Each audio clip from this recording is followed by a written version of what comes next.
परात्परक्लेश्वर कारण कर्णमृणालय भक्तवाणी चक्रपत्र कोटि ब्रह्मांडाय परम पूज्य सद्गुरुदेव भगवान श्री दाता दयाल के पावन चरण में दंडवत प्रणाम।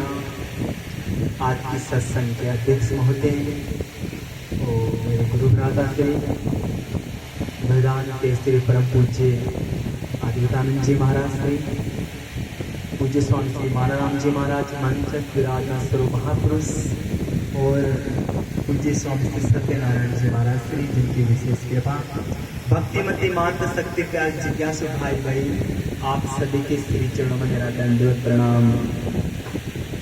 बोलो राम।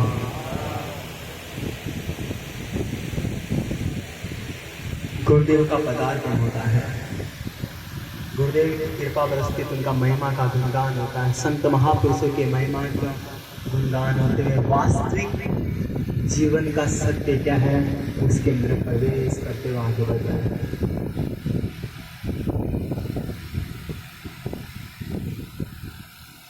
मनुष्य जन्म पाने के बाद में वास्तविक जीवन को समझ नहीं पाए तो हमारा जीवन ऐसा ही चला गया।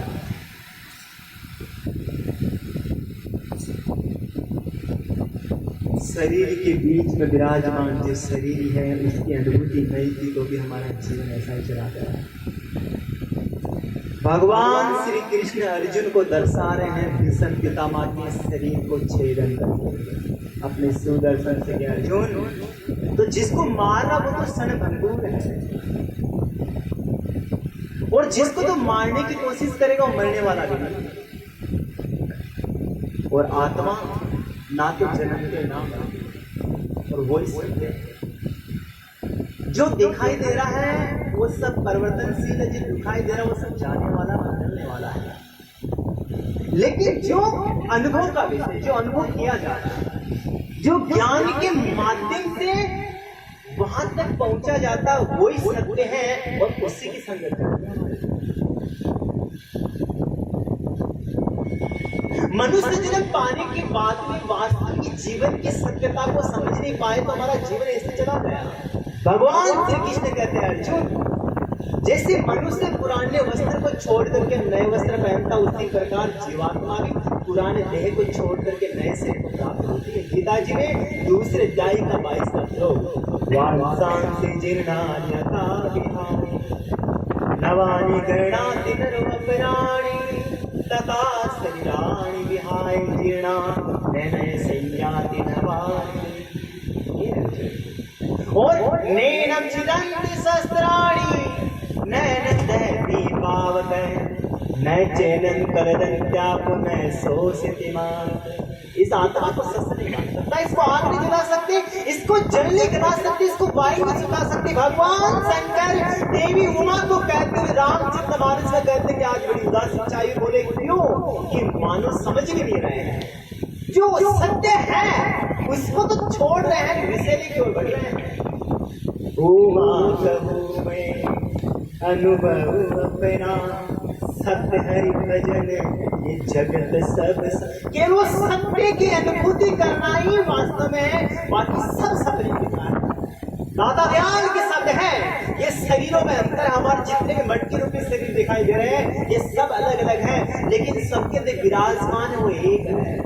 शरीरों में अंतर है और आत्मा निरंतर है और यही सतगुरु जी का मंत्र है। और जो दिखाई दे रहा वो असत्य है, वो असत है, वो जड़ है, वह दुख रूप है, वह द्वैत रूप है। लेकिन आत्मा वो सत्य है, वो चित्त है, वो आनंद है और वो अद्वैत रूप है।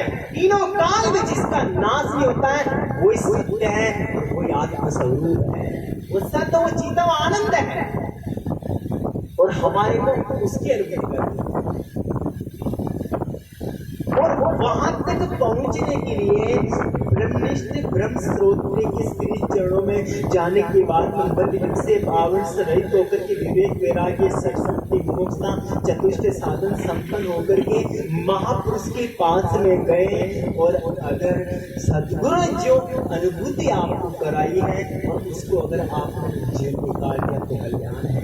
क्योंकि नई ज्ञान सत्य से पवित्र नहीं विद्यते तत्संयोग संसिद्धे काले नात्मनि विद्यते। संसार में ज्ञान के समान पवित्र करने वाला निसंदेह कुछ है ही नहीं और ज्ञान केवल दाता के पास है और किसी के पास नहीं।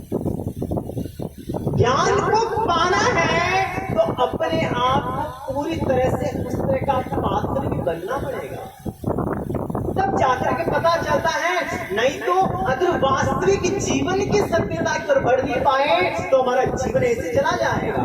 परमात्मा है, सब जगह विराजमान है, वास्तव सत्य सब जगह विराजमान है, लेकिन उसकी अनुभूति करने के लिए कि हाँ वो मेरे अंदर है या सर्वव्यापी है, उसकी अनुभूति के लिए रामचंद्र मानस में कहता है काम क्रोध मान मोहा लोभ न क्षोभने राग द्रोहा, जिनके दम कपट नहीं माया उनके दो बसो। वो सत्य सब जगह है, लेकिन काम क्रोध लोभ अहंकार छल कपट इन सबसे ऊपर उठना पड़ेगा। भगवान श्री कृष्ण अर्जुन को गीता जी के 5वें अध्याय के 15वें अध्याय में 6ठे श्लोक में कहते हैं निर्वाण मोहा जित संग दोषा अध्यात्म विद्या विनिवर्त कामा द्वंद्वे मुक्ता सुख दुख संगे गच्छन्ते मूढ़ा पदम व्यक्तत। हे अर्जुन, जिसका मान और मोह नष्ट हो गया है, जो दोष और आसक्ति को जीत लिया है, जिसके परमेश्वर परमात्मा के स्वरूप में नित्य स्थिति है, वह सुख दुख नामक द्वंद्वों से मुक्त ज्ञानी जन उस अविनाशी परम पद को प्राप्त होता है, जिसका 3 काल में नाश नहीं होता है और इस आत्म स्वरूप का नाश नहीं होता है। और आत्मा से परमात्मा एक है, कहा गया है चेहरे से नकाब हटाया, नजरों से नजर मिली है, और जब इकता हुआ नजारा अविद्या भी शर्मा गई है। अगर जो तू आशिक है मासूक भी मेरा दुई है, जब दिल मिल गया है तुमसे तो दुई कहाँ रही है। अगर जो तू सूरज है किरण भी भिन्न नहीं है, स्वयं प्रकाश सारी रवि से मिली जुली वो एक है जो सर्व जगह विराजमान है, वही सत्य है। जब सुखदेव मुनि राजा जनक के पास गए तो राजा जनक के यही उपदेश सुन सुखदेव परम बड़भागी, तू है सकल दृश्य का त्यागी, अपने आप को सत्य कर जानो, यही ज्ञान ज्ञान बखानो, भक्ति योग और सांख्य विचारा, जिन चेतन से चेते सारा, सो चेतन सुखदेव तू ही है। ये महावाक्य राजा जनक ने कही, वो चेतन तू है और वही सत्य स्वरूप है और हमारा वही स्वरूप है।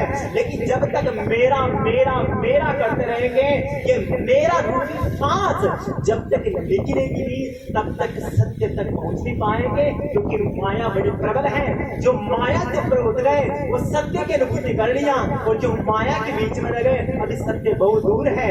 इसलिए दादा दयाल के शब्द है कि ममता मीट मिलो मोह से, राजा रंग अमीर ओलिया, ये सबके गला में फांस है, मौत रूपी फांस लगी हुई है।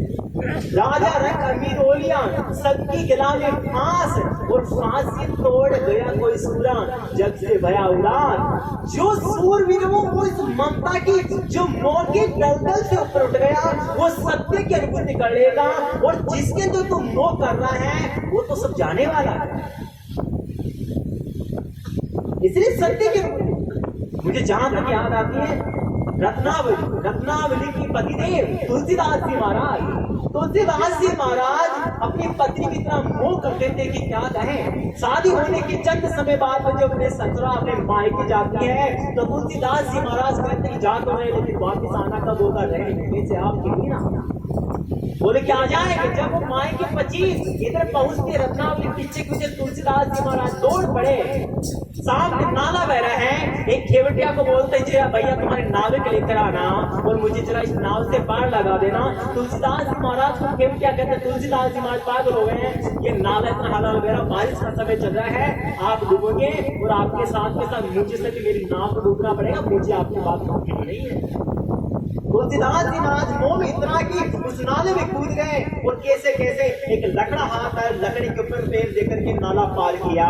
तुलसीदास जी अपने ससुराल के घर के पास गए और जाकर देखा तो भीतर जो मेन ताला मेन गेट है अंदर से लॉक हो रखा है। बोले जाए तो जाए कैसे अंदर। पीछे जाकर देख रहा था एक सूखा लकड़ा, एक पेड़ सूखा लकड़ा, उसके ऊपर जा चढ़े, फिर भी दीवार दूर है तो वहां एक काली रस्सी थी, काली रस्सी को पकड़ के ऊपर चढ़ गए। तुलसीदास जी महाराज अपने पत्नी से जहाँ मिले रत्नावली को झटका लगा, मेरे पतिदेव रात की आधी पहर है, आप आए तो आए कैसे। बोले सब व्यवस्था हो रही, बताओ। ऊपर छत पे जाकर देखा तो वहां पे रस्सी बारिश के समय में काला सांप लटक रहा था।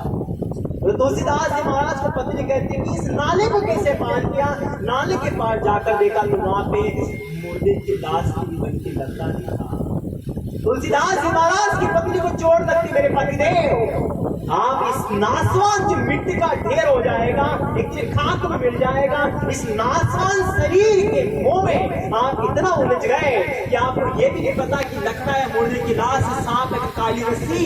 इतना इतनी सच्ची प्रीत अगर सत्य स्वरूप सच्चिदानंद से की होती तब तक आपको वो मिल जाता। इतनी चोट लगी, आज के बाद हुई मेरी सदगुरु उन्हीं को साधु उन्हीं को प्रणाम करके वहां से निकल पड़े। कठोर साधना के बाद अपने सत्य अनुभूति को प्राप्त किया।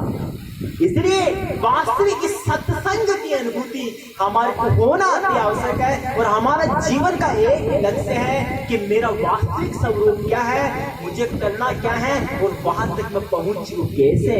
जिस दिन अगर आप महापुरुष के पास जाकर के इस सच्ची अनुभूति के साथ, अगर सच्चे प्रार्थना के साथ आप जाते हैं और अगर सतगुरु की कृपा हो गई, वेदों की कृपा हो गई, परमपिता परमेश्वर की कृपा हो गई और अगर अपने आप के अंतःकरण की कृपा हो गई तो सत्य की अनुभूति को प्राप्त कर लेंगे। और अपने आप की कृपा ना हो तो फिर जीवन अधूरा है। इसलिए अच्युतानंद जी महाराज कहते हैं बिना जब योग यज्ञ तप के ये सत्संग बहुत आनंदा।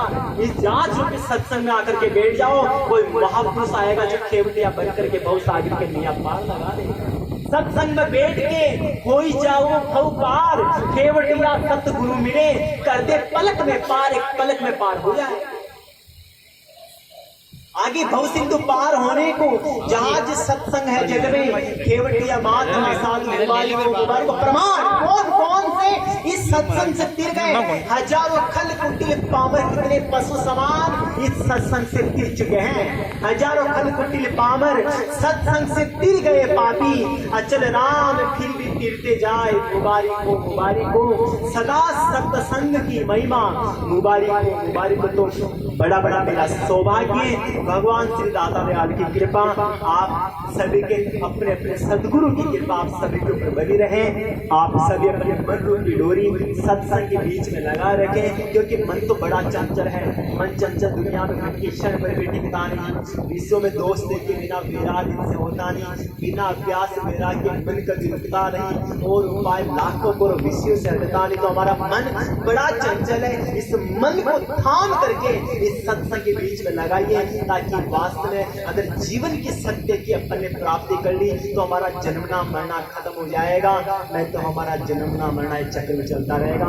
एक बार फिर से भगवान श्री दाता दयाल के पावन चरण में दंडवत प्रणाम करते हुए, सभी महापुरुषों के चरण में दंडवत प्रणाम करते हुए, पूज्य स्वामी श्री सत्यनारायण जी महाराज ने विशेष कृपा दाता दयाल के आपकी सेवा में, दाता दयाल के सत्संग में खूब रहे।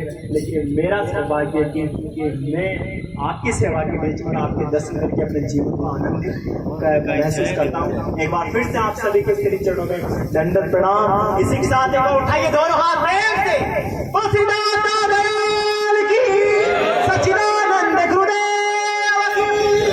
बहुत बहुत धन्यवाद। इसी के साथ वाणी को ग्रहण कर लेता हूँ। हरि ओम तत्सत।